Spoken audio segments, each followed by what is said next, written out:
coming back. Thanks for coming back. Church on Sunday 13. This is Select Me. I told you. I done told you to subscribe to that. Well, what you doing? Come on. Yeah. Where were we at? I think on the self-realization. Yeah. You're distracted. I don't care who you are. For the most part, your life has got some level of tyranny and worry and concern, because we're all trying to, because we have this, because we as a human, and I know people got different understandings about creation and all that stuff, but if we go back to the simple aspect of Adam and Eve, what happened is that, well, just instead of going man, or instead of going woman, or instead of pointing a finger, that humanity, in the very beginning, believed that they could be in control, that they could be the one to choose, that they could be the one to make the choices, that they were in control. Well, sort of, kind of, and that's how Satan will weasel his way in there. I thought, well, you want to call him Satan, you want to call him evil, I don't care. It's man had free will, right? Man's got free will to call out and to do whatever it is that he chooses. Instead of what? Instead of allowing God to be in control. Instead of allowing God to be in the center of things. Because that's where all the wisdom whiz is. Yeah, there's wisdom whiz. That's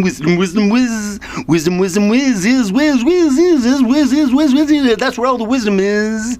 That's where all the wisdom is. Yeah, self-realization. Then the wisdom can start growing and not come out of the, well, it's inside, but it comes, and then maybe it starts to move through it and then get in here. Here.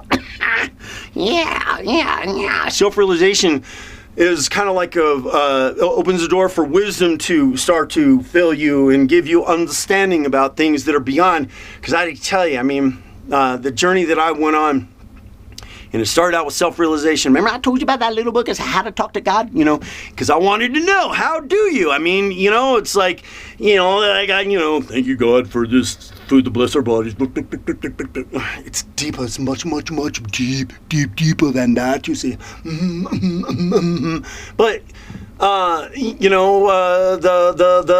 thing, we're talking about the spiritual voice in there, spiritual voice in there, spiritual voice in there, spiritual voice in there, and there, and there, and there, and here, and there, and there, and there, because a spiritual voice in there. You got a spiritual voice in there, I got a spiritual voice in here, spiritual voice in there, and here, and here, and there, and there, and there, and there, and there.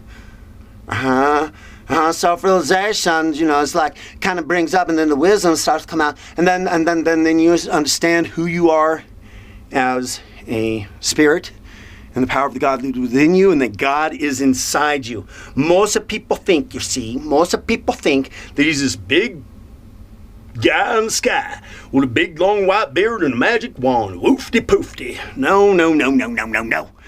The power of God is within you to be able to call out and to be able to actually kind of, sort of, in certain ways, control the things that are in your life. But self-realization always brings you to, well, the only word I can think of is subordination under God.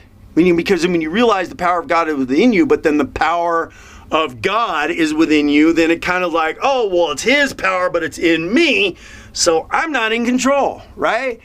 And most of us are in control, and most of us are just messing things up. And all the stuff that's going on in our lives, and all the stuff in the world, and all the crazy, it's like a good portion of most all of it. You and me and everybody else, we're the ones to blame. We're the ones to blame. Well, God, why doesn't God just fix it? Wait, no, wait.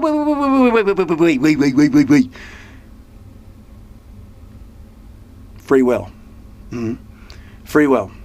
And the desire that humanity has, for the most part, to think that we're in control, we're controlling things, and we're doing things. And instead of allowing the presence of God that is within us to be more present and to come out, right? And to be an expression of the power of God that is within us, to be able to guide and change our lives, right? It's going to be able to change your lives, because everything in life is how you wish to think, feel, and believe about it. And however you wish to think, feel, and believe about it is how it will be for you. And you can go watch those videos too. Think, feel, and believe. Think, feel, and believe, because there's a spiritual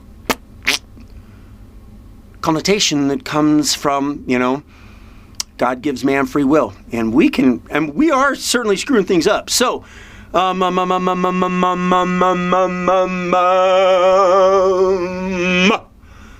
that spiritual voice that was in you. So part of the self-realization, it's a step. And you're not going to necessarily, remember I talked about that highway? You're not going to necessarily begin to really clearly understand and hear your spiritual voice until you go through, what did I tell you? The felt experience. The felt experience, having felt, going through it, and from that feeling, getting that understanding, is the opening to the spiritual voice that is within you. Being able to listen, because that spiritual voice is in everybody. It's just that we're getting in the way. And then the evil influences that are out there. And I got some stories to tell you. Oh my gosh! I mean, because obviously I went through the self-realization process, and my consciousness was raised to a much higher level. And when my consciousness was up here, but the negativity or the evil was attacking at this level, I was able to recognize it and see it for what it was. And I'm telling you, and the voices that the voices that speak then, that try to influence you and try to speak fear and doubt and worry and concern and destruction. But my consciousness was here, so I saw it for what it was. But even though I was the one that was thinking it, and it was like, tick, tick, tick, tick, tick, tick, tick, tick, tick. And some ding dong. Oh, I want to say her name. Oh, she's a scorn. About voices in your head. That's like a mental condition. Ah! You make me want to scream. Ah!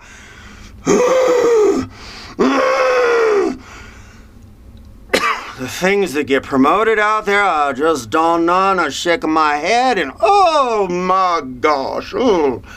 But it's out there. We're in spiritual warfare, so.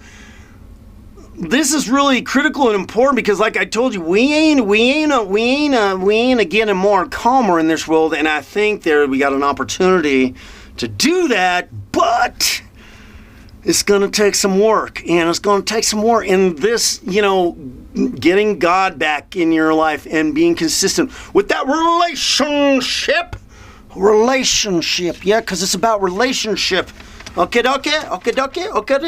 So, that voice, that inner voice, that's there. And like I said, it's usually that first voice that hits right in the beginning. But then what do? Then we come in with our second guessing and our negativity and our influence, and then we don't listen. And then what happens? And I know there's a bunches of people out there that say, oh man, I wish I'd done that. Something told me right from the get-go. Something inside said that. Okay, that's your spiritual voice. The one that will guide you and teach you and talk to you when you need it. Because I'm gonna tell you, I've been on this long journey, spiritual journey, where that voice has been, where I've been. Oh my gosh, it's not easy. Oh my gosh, but I learned over a period of time. See, I'm here to help you. You see, I'll tell you some things. You see, and then you can start listening to your inner voice yourself. You see, but at the same time, you need to be having that relationship with God through a level of meditation that you need to be consistent and persistent with. You see, you must do this. You see, and then that inner voice that is within you, and I'm telling you, wow. I mean, really, and I've been working on that a long time, allowing that to be. So we're gonna talk about it more in 14. Well, what's that? No, that's 9. But it's like one of these, and then one of these, and then